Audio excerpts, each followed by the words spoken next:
Do you ever think about those big questions of life?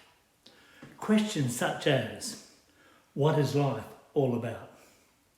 Who am I? What am I here for? Now they're short sentences, but they're big questions. Of course, these questions are not new. Over the years, they've been asked by lots of people, lots of times. So how can we make sense of life if we can't answer those questions? What is life all about? Why was I born in the first place? Do I have a purpose? Is there more to life than what I'm doing here today? King David wrote some amazing inspired words in Psalm 139, verses 16 and 17, when he said this in his prayer to God. You saw me before I was born. Every day of my life was recorded in your book. Every moment was laid out before a single day had passed. How precious are your thoughts about me, O God. They cannot be numbered. Have you ever stopped to think about your life and how things have happened to you over the years? Did it all just happen? Was it all just by chance? Or was God in there, guiding you, sort of nudging you along and into the way that he had planned for your life? Think back over time to those moments that could have been disastrous. God protected you and he brought you through.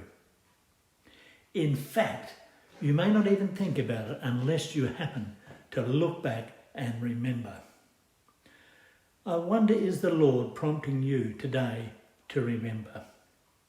Just like the Israelites, as they finally crossed into the promised land, they again walked across the flooded Jordan River on dry ground, with the water backing up while they crossed over. God was with them, and Joshua reminded the people, saying, today you will know that the Lord is with you. You can read about that in Joshua chapter 3.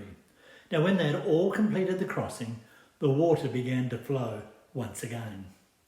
Then they stopped, and they built a memorial of stones, heaped up stones, to remind themselves and their children down through the generations of the goodness and of the faithfulness of God.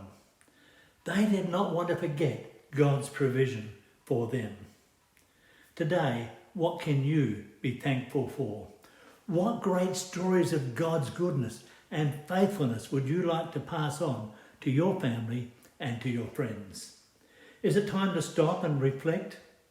Is it time to remember that he has delivered you through some mighty tough moments in life? And indeed, he has brought you right through to where you are today. You are a loved child of the living God, and he will never forget you. Indeed, as Isaiah 49 says, he has written your name on the palm of his hand.